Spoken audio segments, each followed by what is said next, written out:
What's up, basketball fans? Welcome back to Basketball Convos. We're on day 24 of our 30-day NBA 2024 offseason recap, and today, we're heading to the Bay Area to break down the offseason of none other than the Golden State Warriors. The Warriors finished the 23-24 regular season with a 46-36 record, landing them the 10th seed in the West. Not the dominant performance we're used to seeing from Golden State, but they managed to secure a play-in spot. Unfortunately, their postseason was short-lived as they fell to the Sacramento Kings in a lopsided play-in game. Klay Thompson didn't hit a shot. The Warriors were getting out-rebounded by a large margin, and defensively couldn't stop the Kings at all.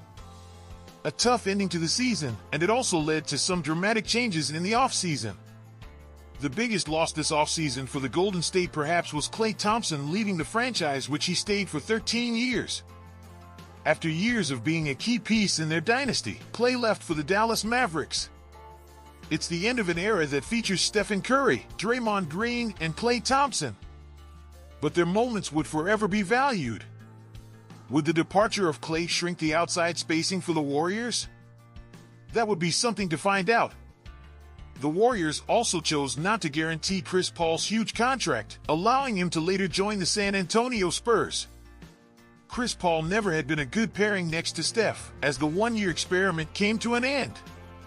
They also saw Dario Saric head to Denver, and did not retain Usman Garuba. Saric, who played exceptionally last year as a small ball center, would be a huge loss for the Warriors. Lester Quinones and Jerome Robinson were also let go in the offseason. To compensate the loss of Klay Thompson, the Warriors were able to snag Buddy Hield from Philly on a 4-year, $37.7 million deal via sign-and-trade. Hield brings elite shooting, and while no one can fully replace Klay, Buddy has the ability to stretch the floor and keep the Warriors' three-point-heavy offense rolling. Hield is also one of the highest volume three-point shooters in the league, who provides an extra offensive option for the Dubs. Then there's Kyle Anderson, acquired via sign-and-trade from Minnesota on a 3-year, $27 million deal. Anderson's versatility as a forward who can handle the ball, defend multiple positions, and make smart decisions will be crucial. But this move is a bit questioning when Draymond Green actually has overlapping ability with Anderson. While Anderson's versatility is elite, is he really what the Warriors need most at this point? The Warriors also added AnthonyMelton on a 1-year, $12.8 million contract. Melton is a scrappy guard known for his defense and playmaking ability. He's going to bring a ton of energy and toughness to the backcourt alongside Stephen Curry. Speaking of Steph, the Warriors also re-signed their franchise cornerstone to a 1-year, $63 million extension. This keeps Curry in the Bay through the 2026-2027 season, ensuring the face of franchise remains for another year. Golden State also made a small but intriguing move by trading for Lindy Waters from OKC. Waters could be a low-risk, high-reward type of player who adds shooting and depth on the wings. But out of all the moves, there were no big men added to the team. The inferior deficiency would still be a huge concern for the Warriors. Now let's break down the Warriors' depth chart for the upcoming season. Despite losing some key players, the Warriors still have plenty of talent to work with. Their starting five is anchored by the one and only Stephen Curry at point guard. He's the engine that makes everything go, and with the new pieces around him, expect more fireworks. Joining him in the backcourt is Brandon Podziemski, a pesky guard who was surprisingly well last season. At small forward, the Warriors have Andrew Wiggins, who was hitting with different issues last season and was not always playing. But when he's playing, his defense would be huge for the Warriors. Power forward is locked down by Draymond Green, the heart and soul of this Warriors team. Draymond's playmaking ability and defensive intensity are irreplaceable. Finally, at center, the Warriors have Tracy Jackson-Davis, who's been impressive last season. He's undersized for a traditional center, but his motor and athleticism could make up for it. Coming off the bench, the Warriors have a solid rotation, starting with AnthonyMelton at the guard spot. He'll provide strong defense and playmaking to spell Curry. Buddy Hield will likely come off the bench, giving the Warriors another high-volume shooter to open up the floor.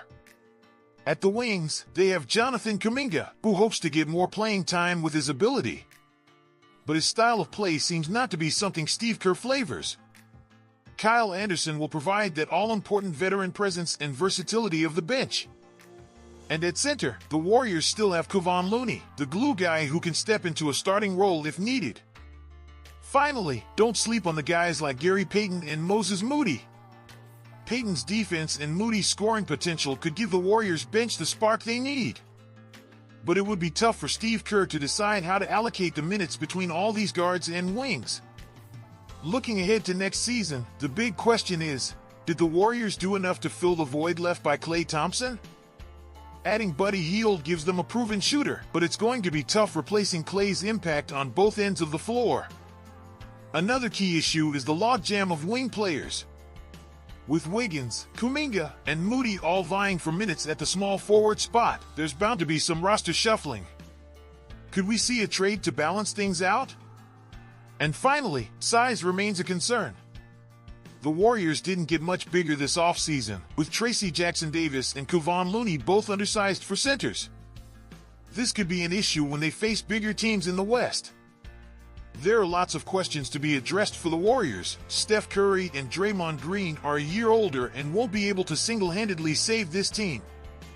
I see them end up missing the playoffs, winning 32 games, and it might be a season that the Warriors try figuring out what to be done in terms of roster balance and talent development.